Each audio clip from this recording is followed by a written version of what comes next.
I was organizing a trip with my in-laws when I decided to call my son, Anthony, to check if he had any plans. "I'm heading to practice," he said. "You guys should go and have fun." "Is this trip a bit odd? Are you sure you're okay, Mom?" Anthony asked.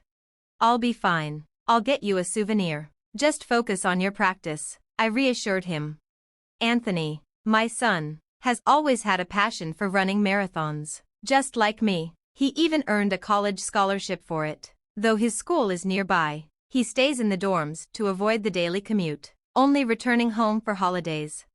I knew he wouldn't be able to join us on this trip, but I asked anyway. As expected, he gave the same answer.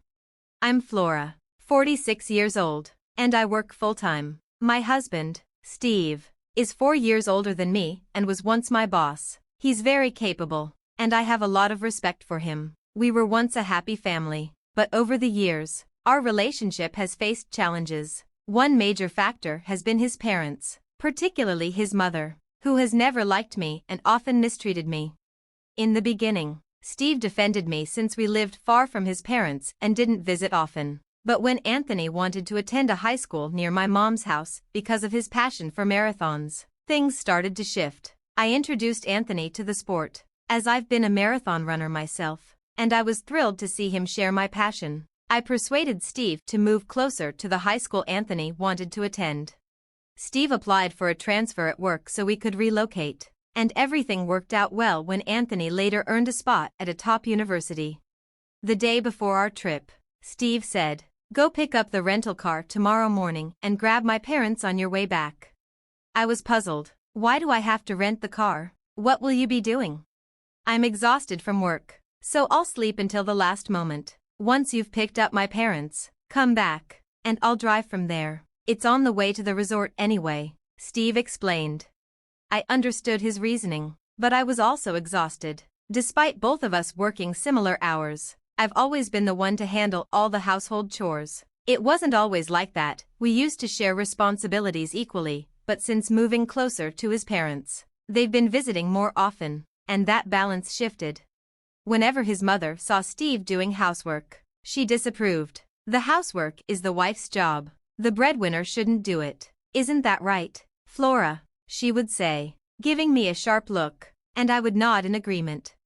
Over time, Steve stopped helping with chores altogether. While part of it was his fault, I could tell his mother had a strong influence on him. He even started parroting her views. Though I sometimes contribute financially to our family, it felt like there was no point in addressing it anymore, and I didn't have the energy to fight. Steve's attitude had changed, and his work performance had begun to slip. He often vented his frustrations on me, but I learned that arguing only made things worse. So I decided to accept things as they were. It seemed like the least stressful way to live. I considered divorce occasionally, but feared it might hurt Anthony's chances of getting into college, so I set the idea aside. Instead, I began to view my husband more like a pet than a partner, which somehow made me less stressed. In the end, I realized that getting a divorce wasn't worth the effort, and that's where I found myself. I agreed to the trip because it was to a resort I loved, and I knew I could have a good time, even if I ended up on my own. Honestly, I was prepared to do things separately from my in-laws and husband if it came to that.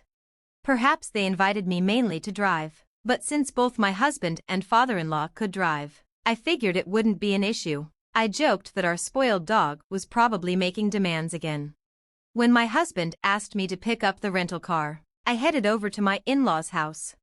"Flora, you're late. Is this the car for today? You should have rented a bigger one," my mother-in-law remarked. "Well, it's certainly better than your tiny car," I replied.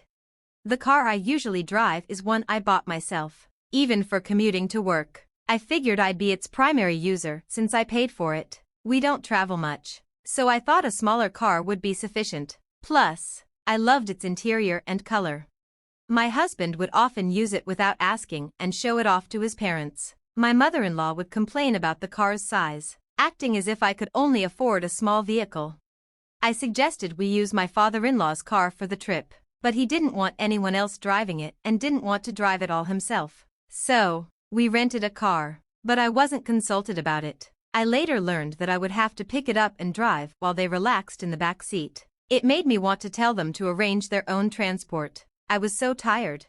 In the end, although Steve promised to help with driving, he slept the entire trip. My father-in-law refused to drive unless it was his car, leaving me to drive the whole way while Steve napped in the passenger seat.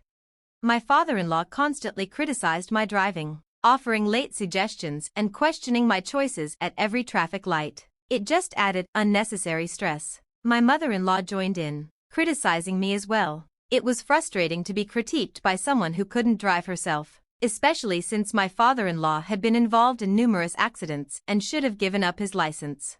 My mother-in-law insisted he was just unlucky and a good driver. I didn't want him driving me around anyway. While I didn't mind driving, I wished he would stop interfering. When we finally reached the resort, Steve woke up, exhausted from the long car ride. My in-laws suggested we relax at the hotel instead of doing any activities outside. I appreciated the chance to unwind, swimming in the pool and exploring the hotel grounds. It was a nice way to spend the day. After a delicious dinner and a spa visit, I returned to our room to find Steve already asleep. I wasn't sure what my in-laws were doing next door, but they were probably asleep too. I went to bed, and when I woke up to the fresh morning air, Steve was still sleeping. With some time before breakfast, I decided to take a walk, but when I returned, I was shocked to find that Steve was gone, and his belongings were missing. I frantically searched the room and tried calling my in-laws next door, but there was no answer. At the front desk, I learned they had already had breakfast an hour earlier than I was told. It seemed they had left without me. I also had to pay for the hotel checkout myself. Was my mother-in-law's offer to cover the stay a lie? With no other options, I paid for both rooms and left the hotel, only to find there was no car waiting for me. As I pondered my next move, my phone rang. It was my mother-in-law. Where are you now?" she asked, laughing. "Just enjoying some quality family time since we're on vacation." I couldn't help but ask, "Why didn't you all just leave together from the start instead of leaving me behind?" "Well, Flora, you did show some interest in joining us, right?" she replied, almost nonchalantly. I recalled mentioning that I wanted to visit this resort while watching TV with my husband. Was that what he remembered? Normally, it would have been sweet if he'd remembered something so trivial, but this time it felt more like a tactic to irritate me. Besides, I had done most of the driving to get here. Why should I be reminded that I came here at the request of my mother-in-law, who didn't drive or contribute financially?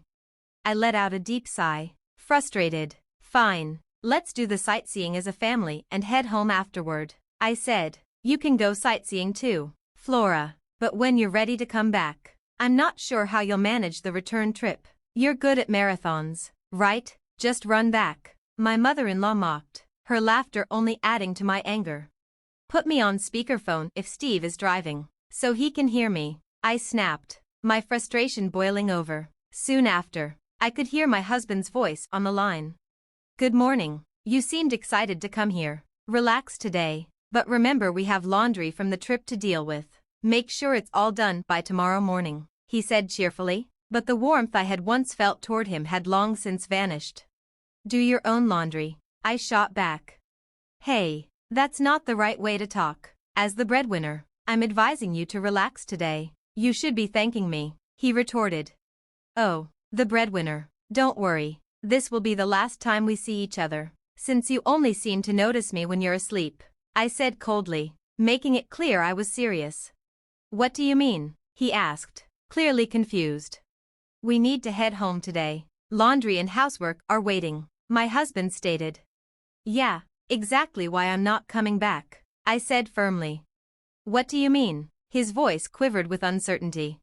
"I'm filing for divorce," I said, feeling a rush of emotion. "Remember 6 months ago, when you told me you met your soulmate, your childhood friend, and were planning to marry her? The one who moved back to your hometown after her divorce?"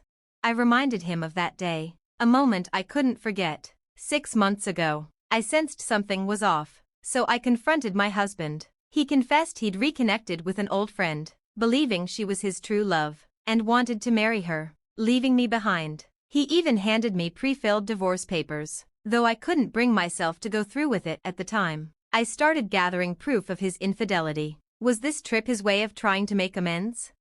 I recall you saying you were leaving your job. I was worried about you finding a new one and disagreed with your reasons. Didn't I? I continued, reflecting on a past conversation. You were confident you'd land something fast. But now you've only found part-time work. When will you find something more stable?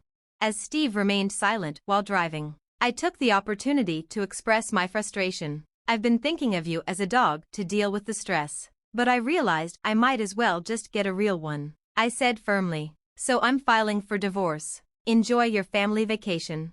My in-laws were stunned, and my husband tried to say something, but I ended the call without hesitation. I chose to enjoy the sightseeing before heading home, and I explained the situation to my son over the phone. His response was simple, I told you so. While expected, it felt oddly lighter than I anticipated, given that he already knew everything. When I returned from the trip, I didn't go back home. Instead, I stored my sons and my belongings in a storage unit, just in case, with only the essentials. I went to a real estate agency. The agent, a woman I'd become friends with and shared a few drinks with, greeted me warmly. She was from my generation, so we hit it off easily. During our drinks, I'd told her about my situation and asked her to keep an eye out for properties. That day, I signed a lease for my new home. It was a relief, and I went to City Hall to submit the divorce papers. The process was smooth. Finally, I returned my ex-husband's many missed calls. Hello, I started, keeping my tone steady. The divorce papers have been accepted. We're now officially strangers. His voice came through, frantic. Are you serious about the divorce? I ended things with her. It's just you now. You didn't like me looking at other women, right? Well, I'm focused on you now. Please come back. No worries. His words only made me sick. What are you talking about? I never tried to please you. And you didn't end things with her, did you? She dumped you because you couldn't hold a job, right? It turned out my ex's mistress knew the real estate agent who helped me find my new place. Small world. She'd vented to the agent about him, calling him her current boyfriend. Apparently, after he quit his job and started working part-time, she saw no future with him and ended the relationship. But a fling is just that. I'll definitely be seeking compensation, the agent said. That's correct. Even though they broke up, he still cheated. And there's proof. Compensation? I already told you we broke up. It's just you now. I sighed. So, now that you're single, you're considering another affair? I don't care what you do, but I'm done being taken advantage of. You didn't even realize your stuff was gone from the house because you never cared. I'm not coming back, so throw away what you don't need.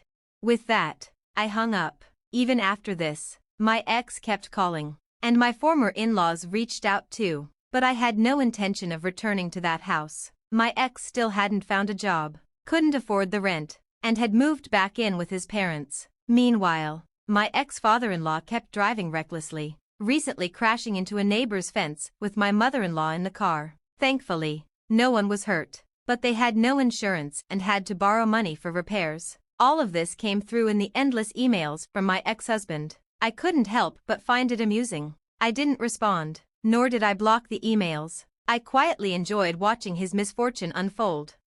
After moving into a pet-friendly place, I got a small dog and found I enjoyed caring for it more than I ever did for people. My son, worried about me being alone, started visiting more often on weekends. A nice change from just long holidays. Each day felt more fulfilling. Perhaps this weekend, I'll visit that resort town again. Thanks for watching. See you in the next video. Stay stunned.